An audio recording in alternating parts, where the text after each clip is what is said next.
ರಾಜ್ಯದ ಎಲ್ಲ ಸರ್ಕಾರಿ ಹುದ್ದೆಯಲ್ಲಿರತಕ್ಕಂತಹ ನೌಕರರು ಈ ಸ್ಟೋರಿಯನ್ನು ನೋಡಬೇಕು. ಇನ್ನು ಸರ್ಕಾರಿ ಹುದ್ದೆಗಾಗಿ ಕಾಯುತ್ತಿರುವಂತಹ ಆಸೆಯ ಮನಸ್ಸುಗಳು ಕೂಡ ಈ ಸ್ಟೋರಿಯನ್ನು ನೋಡಬೇಕು. ಅದಕ್ಕೆ ಕಾರಣ ITI JTO ಆಯ್ಕೆಯಲ್ಲಿ ಭಾರಿ ಗೋಲ್ಮಾಲ್ ಆಗಿದೆ.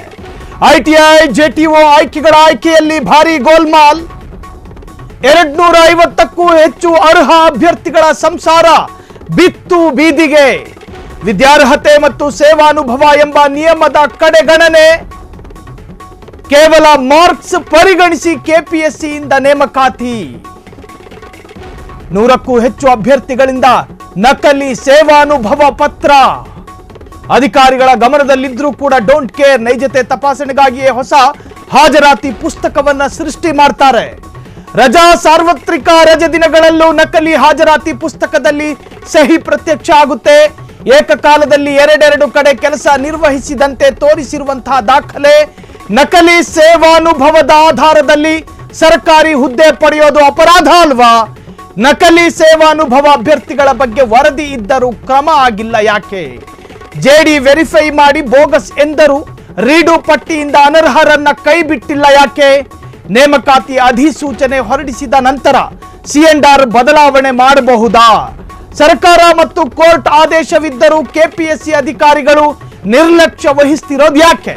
ಸುಳ್ಳು ದಾಖಲೆ ಸೃಷ್ಟಿಸಿದವರ ವಿರುದ್ಧ ಕ್ರಮ ಯಾಕಿಲ್ಲ? ಅರ್ಹ ಅಭ್ಯರ್ಥಿಗಳಿಗೆ ಆದ ಅನ್ಯಾಯಕ್ಕೆ ಯಾರು ಹೊಣೆ? KPSC chairman? KPSCಯಲ್ಲಿ ಸೆಕ್ರೆಟರಿಗಳು ಬದಲಾದ ಹಾಗೆ ಕಾನೂನುಗಳು ಬದಲಾಗುತ್ತಾ? ಕಾನೂನುಗಳು ಬದಲಾಗುತ್ತೇನ್ರಿ? ಪಾಪ ಎಲ್ಲದಕ್ಕೂ ಅರ್ಹತೆ ಹೊಂದಿರತಕ್ಕಂತಹ ಸಾಕಷ್ಟು ಅಭ್ಯರ್ಥಿಗಳನ್ನ ಈ ಹಿಂದೆ ಪಟ್ಟಿ ಮಾಡಲಾಗಿತ್ತು. ಆದರೆ ಆಸೆ ಕಣ್ಣುಗಳಲ್ಲಿ ಸರ್ಕಾರಿ ಆರ್ಡರ್ ಬರುತ್ತೆ ಅಂತ ಕಾದು ಕೂತಂತಹ ಮನಸ್ಸುಗಳಿಗೊಂದು ಆಘಾತ ಎದುರಾಗುತ್ತೆ. ಬಹಳಷ್ಟು ಸ್ಪಷ್ಟವಾಗಿ ನ್ಯಾಯಾಲಯ ಹೇಳಿರುತ್ತೆ. ಮಾನ್ಯ ಉಚ್ಚ ನ್ಯಾಯಾಲಯದ ಮಧ್ಯಂತರ ಆದೇಶದಲ್ಲಿ, ಅದರಲ್ಲೂ ದಿನಾಂಕ 24/7/2023 ನ್ಯಾಯಾಲಯ ನೀಡಿದ ಆದೇಶ ಹೀಗಿದೆ: KPSC ಮತ್ತು ಇಲಾಖೆ ಬರೀ ಎಕ್ಸ್ಪೀರಿಯನ್ಸ್ಗೆ ಸಂಬಂಧಪಟ್ಟ ಹಾಗೆ ಅಭ್ಯರ್ಥಿಗಳಿಂದ ನೀಡಿದ ಸೇವಾನುಭವ ಪ್ರಮಾಣ ಪತ್ರವನ್ನು ಪರಿಶೀಲಿಸಿ ಪರಿಷ್ಕೃತ ಅಂತಿಮ ಆಯ್ಕೆ ಪಟ್ಟಿಗೆ ಅವಕಾಶ ನೀಡಿತ್ತು ಮತ್ತು ಯಾವುದೇ ಹೊಸ ದಾಖಲೆಗಳನ್ನು ಪರಿಗಣಿಸಬಾರದು ಎಂದು ಹೇಳಿ ಕಡ್ಡಾಯವಾಗಿ ವೃಂದ ಮತ್ತು ನೇಮಕಾತಿ ಅರ್ಥಾತ್ C&R ನಿಯಮಗಳು ಉಲ್ಲಂಘನೆ ಆಗದ ರೀತಿ ಪಟ್ಟಿ ಮಾಡಲು ಹೇಳಿತ್ತು. ಘನ ನ್ಯಾಯಾಲಯವೂ ಕೂಡ C&R ಅನ್ನ ವೃಂದ ಮತ್ತು C&R ಅನ್ನ ಬದಲಿಸಬಾರದು ಎನ್ನುವಂಥ ಖಡಕ್ ಆದೇಶ ಇದೆ. JTO ಆಯ್ಕೆಗೆ ವಿದ್ಯಾರ್ಹತೆ ಮತ್ತು ಸೇವಾನುಭವ ಎರಡೂ ಅತ್ಯಂತ ಅವಶ್ಯಕವಾದಂತಹ ಅರ್ಹತೆಗಳು. ಅದನ್ನ ಬಿಟ್ಟು ನೀವು ಮೆರಿಟು ಅಂತ ಹೇಳ್ತೀರಿ, ಮಾರ್ಕ್ಸು ಅಂತ ಹೇಳ್ತೀರಿ. ಕೇವಲ ಮಾರ್ಕ್ಸಿನ ಆಧಾರದಲ್ಲಿ ನೀವು ಆಯ್ಕೆ ಮಾಡಿಕೊಳ್ಳಬಹುದಾ? ಈ ನಿಯಮ ಇದೆಯಾ? 2022ರಲ್ಲಿ ಆಯ್ಕೆಯಾದ 100ಕ್ಕೂ ಅಧಿಕ ಅಭ್ಯರ್ಥಿಗಳು ನಕಲಿ ಸೇವಾನುಭವ ನೀಡಿದ್ದಾರೆ ಎನ್ನುವ ಮಾಹಿತಿ ನಿಮ್ಮ ಇಲಾಖೆಗೆ ಇದ್ರೂ ಕೂಡ ನಮ್ಮಲ್ಲಿ ದಾಖಲೆ ಇದೆ. ಈಗಾಗಲೇ 100ಕ್ಕೂ ಹೆಚ್ಚು ದಾಖಲೆಗಳು ನಮ್ಮ ವಶವಾಗಿದೆ. ಈ ದಾಖಲೆಯಲ್ಲಿ ಅತ್ಯಂತ ಸ್ಪಷ್ಟವಾಗಿದೆ. ಪಾಪ ಅಭ್ಯರ್ಥಿಗಳ ನಕಲಿ ದಾಖಲೆಗಳನ್ನು ಕೊಟ್ಟು JD ಇಂದ ವೆರಿಫೈ ಮಾಡಿಕೊಂಡು ಕೂಡ ಆ ದಾಖಲೆಗಳು ಇನ್ನೂ ಕೂಡ ಸ್ಪಷ್ಟವಾಗಿದೆ. ಮೇಲಿನ ವಿಷಯಕ್ಕೆ ಸಂಬಂಧಪಟ್ಟ ಹಾಗೆ ಅಂದರೆ ಮಾನ್ಯ ಆಯುಕ್ತರಿಗೆ JD ಕೊಟ್ಟಿರ್ತಕ್ಕಂತಹ ವೆರಿಫೈ ಪತ್ರ ಇದು. ವಿಷಯ: ಕರ್ನಾಟಕ ಲೋಕಸೇವಾ ಆಯೋಗದ ಮೂಲಕ ನೇರ ನೇಮಕಾತಿ ಮೂಲಕ ಆಯ್ಕೆ ಹೊಂದಿರುವ ಕಿರಿಯ ತರಬೇತಿ ಅಧಿಕಾರಿ ಅವರ ಸೇವಾ ಅನುಭವದ ಪ್ರಮಾಣ ಪತ್ರದ ನೈಜತೆ ಪರಿಶೀಲನೆಯ ಕುರಿತು. ಅಂದರೆ ಒಬ್ಬ ಅಭ್ಯರ್ಥಿ ಆಯ್ಕೆಯಾದ ನಂತರ ಅವರು ನೇರವಾಗಿ ಆಯ್ಕೆ ಆಗೋದಿಲ್ಲ. ಅವರು ಒಂದಷ್ಟು ದಾಖಲೆಗಳನ್ನು ಕೊಡಬೇಕು. ಅವರು ಎಲ್ಲಿ ಕಲ್ತರು, ಅವರ ವಿದ್ಯಾರ್ಹತೆ ಏನು, ಅವರು ಯಾವ ಕಾಲೇಜಿನಲ್ಲಿ ಓದಿದ್ದಾರೆ, ಅವರು ನಿಜಕ್ಕೂ ಕೂಡ ಅವರಲ್ಲಿರ್ತಕ್ಕಂತಹ ಸರ್ಟಿಫಿಕೇಟ್ಗಳು ನಿಜಾನ, ಅವರು ಎಷ್ಟು ದಿವಸ ಕಾಲೇಜಿಗೆ ಹಾಜರಾಗಿದ್ದಾರೆ, ಶಿಕ್ಷಣದಲ್ಲಿ ಎಷ್ಟು ಆಸಕ್ತಿಯನ್ನು ಹೊಂದಿದ್ದಾರೆ, ಅವರ ಅನುಭವ ಎಷ್ಟು, ಎಕ್ಸ್ಪೀರಿಯನ್ಸ್ ಎಷ್ಟು, ಇವೆಲ್ಲವೂ ಕೂಡ JD ಕನ್ಫರ್ಮೇಷನ್ ತಗೋತಾರೆ. ಇಲ್ಲಿ ನೋಡಿ, ನನ್ನ ಕೈಯಲ್ಲಿರ್ತಕ್ಕಂತಹ, ನಾನು ಸ್ಕ್ರೀನ್ನಲ್ಲೂ ಕೂಡ ತೋರಿಸ್ತಾ ಇದ್ದೀವಿ, ಈ ಸರ್ಟಿಫಿಕೇಟ್ ಸ್ಪಷ್ಟವಾಗಿ ಹೇಳುತ್ತೆ ಇದು JD ವೆರಿಫೈ ಮಾಡಿರುವಂತಹದ್ದು. ಕೆಳಕಂಡ ಅಭ್ಯರ್ಥಿಯ ಕೆಲ ದಾಖಲೆಗಳು ಸ್ಪಷ್ಟವಾಗಿ ನನಗೆ ವೆರಿಫೈ ಮಾಡಲು ಸಾಧ್ಯವಾಗ್ತಾ ಇಲ್ಲ, ಸ್ಪಷ್ಟಪಡಿಸಲು ಸಾಧ್ಯವಾಗುತ್ತಿಲ್ಲ. ವಿವರವಾದ ಮಾಹಿತಿಯನ್ನು ಅನುಬಂಧದಲ್ಲಿ ಲಗತ್ತಿಸಿ ತಮ್ಮ ಮುಂದಿನ ಕ್ರಮಕ್ಕೆ ಸಲ್ಲಿಸಲಾಗಿದೆ. ನೋಡಿ, ಅದೆಷ್ಟೋ ಈ ತರಹದ ನೂರಾರು ದಾಖಲೆಗಳಿದ್ದಾವೆ.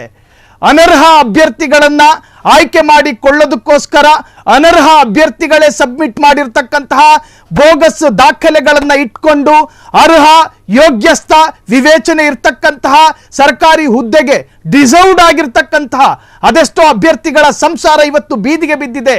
ಅದಕ್ಕೆ ಕಾರಣ ಏನು? ಈ ದಾಖಲೆಗಳು ಕತೆ ಹೇಳ್ತಾ ಇದೆ.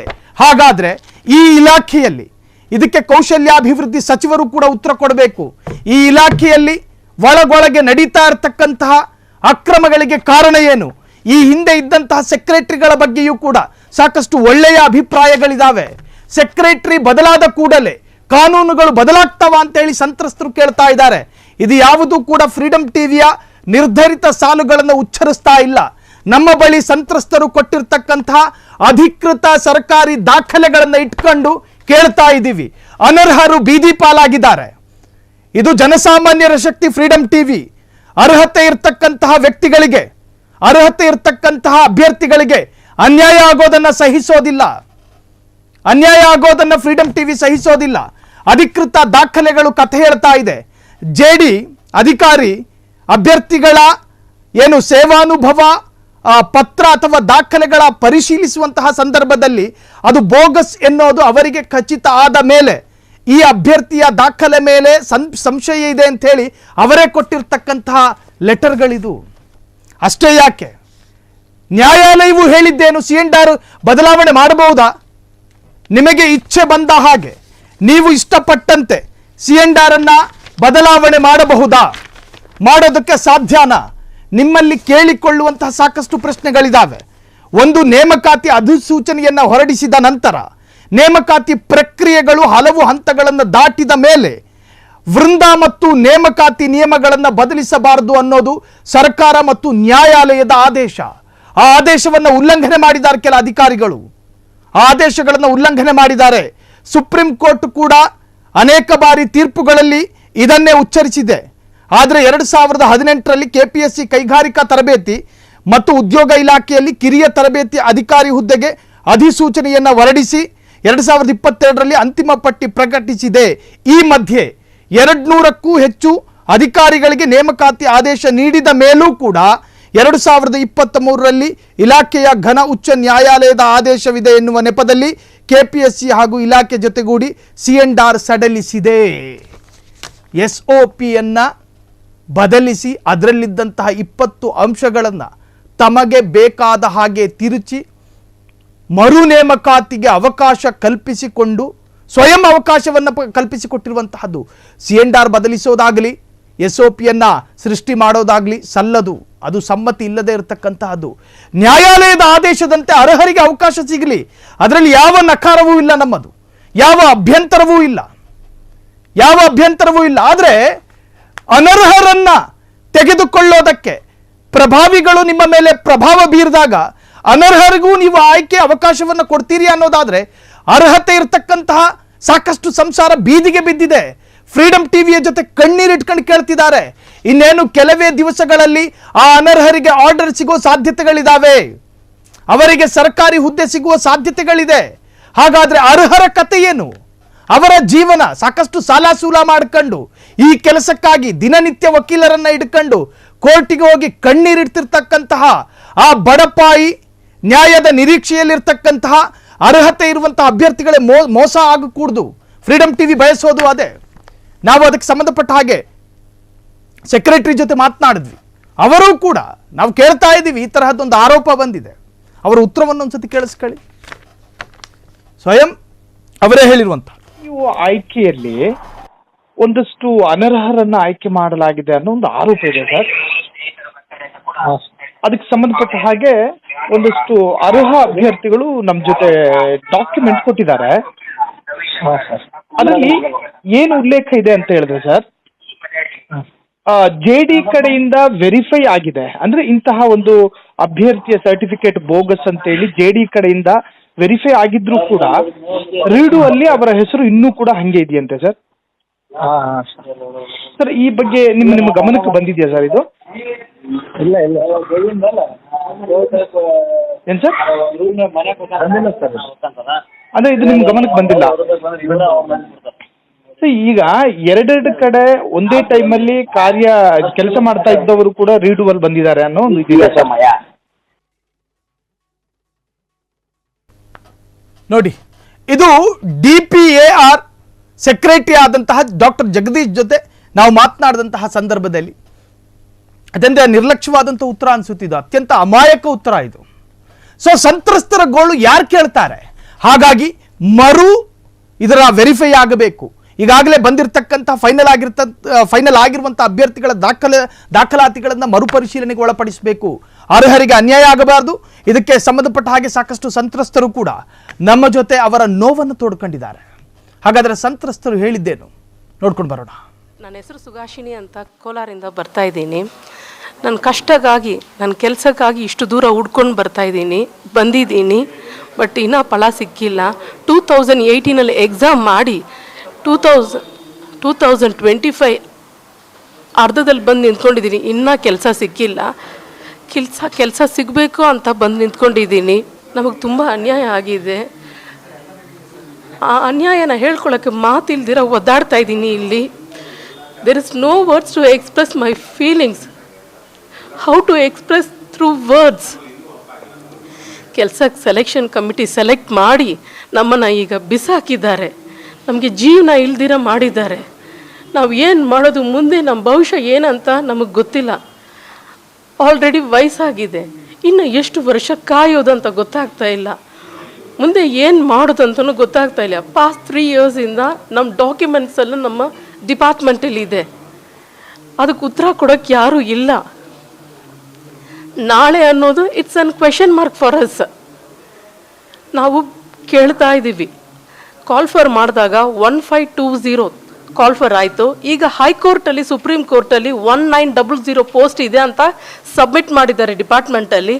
ನೀವು ಹೊಸ ಲಿಸ್ಟ್ ಮಾಡಿರೋದಿರಲಿ ನಮ್ಮನ್ನು ಸೇರಿಸ್ಕೊಂಡು ನಮಗೆ ಕೆಲಸ ಕೊಡಿ, ಒಂದು ಜೀವನ ಕೊಡಿ ಅಂತ ಕೇಳ್ತಾ ಇದ್ದೀವಿ, ಭಿಕ್ಷೆ ಬೇಡ್ತಾ ಇದ್ದೀವಿ. ಆದರೆ ಉತ್ತರ ಕೊಡೋಕ್ಕೆ ಯಾರೂ ಇಲ್ಲ. ಇಷ್ಟು ವರ್ಷ ಕಾದು ಕಾದು ಕಾದು we have become a patient. We have become a diabetic patient.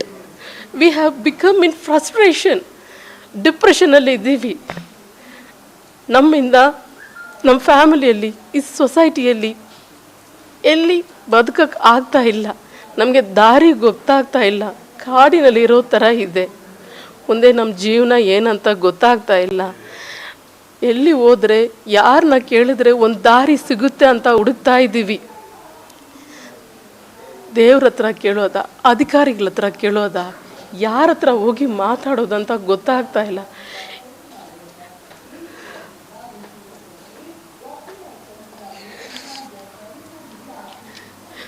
ಅದಕ್ಕೆ ನಮಗೆ ಅವ್ರು ಕೆಲಸ ಕೊಡಬೇಕು, ಒಂದು ದಯ ಕೊಡಬೇಕು. ನಾವು ಕಷ್ಟಪಟ್ಟು ಇಷ್ಟು ವರ್ಷ ಕಾದಿದ್ದೀವಿ. ನಮಗೆ ಕೆಲಸ ಕೊಡ್ರಿ. ನೀವೇ ಸೆಲೆಕ್ಟ್ ಮಾಡಿಬಿಟ್ಟು ನೀವೇ ಬಿಸಾಕ್ಬಿಟ್ಟು ನಮ್ಮ ಜೀವನದ ಜೊತೆ ಆಟ ಆಡ್ತಾ ಇದ್ದೀರಾ. ನೀವೇ ಕೆಲಸ ಕೊಡ್ತೀನಿ ಅಂತ ನಮ್ಮ ಡಾಕ್ಯುಮೆಂಟ್ಸ್ ತೊಗೊಳ್ತೀರಾ. ಆವಾಗ ನಮ್ಮ ಮನಸ್ಥಿತಿ ಹಿಂಗೆ ಇರಬೇಕು. ನೀವೇ ಬಿಸಾಕಿದಾಗ ನಮ್ಮ ಮನಸ್ಥಿತಿ ಹಿಂಗೆ ಇರೋದಾ? ನಮಸ್ತೆ, ನನ್ನ ಹೆಸರು ವೆಂಕಟೇಶಪ್ಪ, ಕೋಲಾರಿಂದ ಬಂದಿದ್ದೀನಿ. ಸೊ ನನಗಾಗಿರೋ ಅನ್ಯಾಯನ ನಿಮ್ಮ ಮಾಧ್ಯಮದ ಮುಖಾಂತರ ಕೇಳ್ಕೊಳ್ತಾ ನಿಮ್ಮ ಕಡೆಯಿಂದ ನಾನು ನ್ಯಾಯ ಸಿಗುತ್ತೆ ಅಂತ ಭರವಸೆಯಿಂದ ಇಲ್ಲಿಗೆ ಬಂದಿದ್ದೇನೆ. ಸೊ JTO ಪೋಸ್ಟ್ ಅಂದರೆ ಜೂನಿಯರ್ ಟ್ರೈನಿಂಗ್ ಆಫೀಸರ್ಗೆ, ಅಂದರೆ ಸಾಮಾನ್ಯವಾಗಿ ITI ಕಾಲೇಜುಗಳಲ್ಲಿ ಟೀಚರ್ ಪೋಸ್ಟ್ಗೆ ಕರೀತಾರೆ. ಇದು 2018ರಲ್ಲಿ ನೋಟಿಫಿಕೇಷನ್ ಮಾಡಿ 1250 ಪೋಸ್ಟಿಗೆ ಸಾರಿ ಅದು 1520 ಪೋಸ್ಟಿಗೆ ಕಾಲ್ಫರ್ ಮಾಡ್ತಾರೆ. ಆನ್ಲೈನ್ ಮುಖಾಂತರ ಅರ್ಜಿ ತುಂಬಿಸಿ ಆನ್ಲೈನ್ ಥ್ರೂಔಟ್ ಕರ್ನಾಟಕ ಎಕ್ಸಾಮಿನೇಷನ್ ಕೂಡ ಏಕಕಾಲದಲ್ಲಿ ಎಕ್ಸಾಮಿನೇಷನ್ ಆಗುತ್ತೆ. ಅದರಲ್ಲಿ ಅದಾದ ನಂತರ ಪ್ರಾವಿಷನಲ್ ಲಿಸ್ಟ್ ಬಿಡ್ತಾರೆ, ಅದರಲ್ಲಿ ನನ್ನ ಹೆಸರಿರುತ್ತೆ. ಫೈನಲ್ ಲಿಸ್ಟ್ ಬಿಡ್ತಾರೆ, ಅದರಲ್ಲೂ ನನ್ನ ಹೆಸರಿರುತ್ತೆ. 1520 ಪೋಸ್ಟಿಗೆ 945 ಜನ ಮಾತ್ರನೇ ಸೆಲೆಕ್ಟ್ ಮಾಡಿರ್ತಾರೆ. ಬಿಕಾಸ್ ರೂಲ್ಸ್ ಆ್ಯಂಡ್ ರೆಗ್ಯುಲೇಷನ್ಸ್ಗೆ 1:5 ಕರೆದು 1:7 ಕರೆದು ಈ ಥರ ಆಗ KPSC ಸೆಕ್ರೆಟರಿ ಆಗಿದ್ದಂತಹ ಡಾಕ್ಟರ್ G ಸತ್ಯವತಿ ಮ್ಯಾಮ್ ಆದವರು ತುಂಬ ಜೀನಿಯನ್ ಆಗಿ ರಿಜೆಕ್ಟೆಡ್ ಮಾಡಿದ್ದಂಥ ಕ್ಯಾಂಡಿಡೇಟ್ಸ್ ಎಲ್ಲರೂ ಕೂಡ ಈಗ ಮರು ನೇಮಕಾತಿ ಅಂತ ಮಾಡಿದಾಗ ರೀಡು ಲಿಸ್ಟ್ ಮಾಡ್ತಾರೆ ಸರ್. ಆ ರೀಡು ಲಿಸ್ಟು ಮಾಡಿದ್ಮೇಲೆ SOP ಅಂತ ಮಾಡ್ಕೊಳ್ತಾರೆ ಸರ್. ಆ ರೀಡು ಲಿಸ್ಟಲ್ಲಿ SOP ಪ್ರಕಾರ ಹೋದರೆ ನಾನೀಗ ಸೆಲೆಕ್ಟ್ ಆಗಿಲ್ಲ. ನಾನು ಸಿಂಧುತ್ವ ಆಗಿದೆ, ಪೊಲೀಸ್ ವೆರಿಫಿಕೇಷನ್ ಆಗಿದೆ, ಇವೆಲ್ಲವೂ ಮುಗಿಸಿ ಇನ್ನೇನು ಆರ್ಡ್ರ್ ಕಾಪಿ ತಗೊಳ್ಳೋ ಟೈಮ್ಗೆ ಆರ್ಡ್ರ್ ಕಾಪಿ ಕೊಡಿಸೋದನ್ನ ಸ್ಟಾಪ್ ಮಾಡ್ತಾರೆ. ಸರ್, ಈಗ ಫಾರ್ ಎಕ್ಸಾಂಪಲ್ಲು ನೋಟಿಫಿಕೇಷನಲ್ಲಿ ಏನಿದೆ 3 year diploma in mechanical engineering ಅಂತಿದೆ. ಬಟ್ ಇವರು ಏನು ಮಾಡಿದ್ದಾರೆ, ಆ ಮೆಕ್ಯಾನಿಕಲ್ ಇಂಜಿನಿಯರಿಂಗಲ್ಲಿ ಮಿಷಿನ್ ಟೂಲ್ ಸಬ್ ಬ್ರಾಂಚ್ಗಳು ಬರ್ತವೆ. MTT machine tool technology, HPT heat power technology, ಈ ಥರ ಸಬ್ ಬ್ರಾಂಚ್ಗಳು ಬರ್ತವೆ. ಆಮೇಲೆ automobile sub branch of mechanical ಅಲ್ವೇ ಅಲ್ಲ. ಸೊ ಇವ್ರು ಏನು ಮಾಡಿದರು, ಫಸ್ಟು ರಿಕ್ರೂಟ್ಮೆಂಟ್ ನಮ್ಮನ್ನು ತಗೊಂಡಾಗ ಯಾರು mechanical engineering 3 year mechanical engineering general ಏನಿದೆಯಲ್ಲ ಆ ಕ್ವಾಲಿಫಿಕೇಷನ್ ಇದ್ದವ್ರನ್ನ ಮಾತ್ರ ತೊಗೊಂಡಿದ್ದಾರೆ. ಸೆಕೆಂಡು, ಈಗ ಈ ರೀಡು ಬೇಕಾದ್ರೆ ಇಂಟೆನ್ಷನಲ್ಲಿ ಮಾಡಿದ್ರಲ್ಲ, ಸೊ ಅದರಲ್ಲಿ ನೋಡಿ MT2 ತೊಗೋತಾರೆ. ಅಂದರೆ ಮೆನ್ಷನ್ ಮಾಡಿಲ್ಲ ಅವರು ನೋಟಿಫಿಕೇಷನಲ್ಲಿ ಈ ಕ್ವಾಲಿಫಿಕೇಷನ್ ಮೆನ್ಷನ್ ಅಂತ ಮಾಡಲೇ ಇಲ್ಲ. ಸರ್, ಈಗ ಮೆಕ್ಯಾನಿಕಲ್ಗೆ ಎಲೆಕ್ಟ್ರಾನಿಕ್ಸ್ನವನ್ನ ತೊಗೊಂಡಂಗೆ ಆಯಿತು, ಮೆಕ್ಯಾನಿಕಲ್ ಕಂಪ್ಯೂಟರ್ ಸೈನ್ಸ್ನವನ್ನ ತೊಗೊಂಡಂಗಾಯಿತು. ಸಬ್ ಬ್ರಾಂಚ್ ಆಫ್ ಮೆಕ್ಯಾನಿಕಲ್ ಇಲ್ಲ ಅಂತಲ್ಲ. ಅದರಲ್ಲಿ ಇನ್ನೊಂದು ಕಾಮಿಡಿ ಏನಂದರೆ, ಆಟೋಮೊಬೈಲ್ ಇಂಜಿನಿಯರಿಂಗೇ ಬೇರೆ, ಮೆಕ್ಯಾನಿಕಲ್ ಇಂಜಿನಿಯರಿಂಗೇ ಬೇರೆ. ಆಟೋಮೊಬೈಲ್ ಇಂಜಿನಿಯರಿಂಗನ್ನು ಈಕ್ವಲೆಂಟು ಮೆಕ್ಯಾನಿಕಲ್ ಅಂತ ಮಾಡಿದ್ದಾರೆ. SOPಯಲ್ಲಿ ಇದೆ ಅದು. Automobile engineer that is related to automobiles. ಅವ್ರು ಓದಿದರೆ ಒಂದು 2-3 ಸಬ್ಜೆಕ್ಟ್. ಇನ್ನಾದರೂ ಕೂಡ ಸಂಬಂಧಪಟ್ಟಂಥ ಇಲಾಖೆ ಕ್ರಮವನ್ನು ತೆಗೆದುಕೊಳ್ಳುತ್ತಾ ನಿಮ್ಮದೇ ಇಲಾಖೆಯ JD ಕೊಟ್ಟಿರ್ತಕ್ಕಂತಹ ಸರ್ಟಿಫಿಕೇಟ್ ಕೆಲ ಅನರ್ಹ ಅಭ್ಯರ್ಥಿಗಳು ಕೂಡ ನುಸುಳಿ ಸರ್ಕಾರದ ಎಲ್ಲ ಫಲವನ್ನು ಅನುಭವಿಸುವ ಸಾಧ್ಯತೆಗಳಿದ್ದಾವೆ. ಹಾಗಾಗಿ ಜಾಗೃತೆ ವಹಿಸಿ ಅಂತ ಹೇಳ್ತಾ ಇದೇ ಕ್ಷಣದ ಸುದ್ದಿ ನೋಡ್ತಾ ಇರಿ ಫ್ರೀಡಮ್ ಟಿವಿ. ಇದು ಜನ ಸಾಮಾನ್ಯರ ಶಕ್ತಿ. ಕ್ಷಣ ಕ್ಷಣದ ಸುದ್ದಿಗಳಿಗಾಗಿ ಫ್ರೀಡಮ್ ಟಿವಿ ಸಬ್ಸ್ಕ್ರೈಬ್ ಮಾಡಿ, ಲೈಕ್ ಮಾಡಿ ಹಾಗೂ ಫಾಲೋ ಮಾಡಿ. ಹೊಸ ಸುದ್ದಿಗಳ ನೋಟಿಫಿಕೇಶನ್ಗಾಗಿ ಬೆಲ್ ಐಕಾನ್ ಮೇಲೆ ಕ್ಲಿಕ್ ಮಾಡಿ.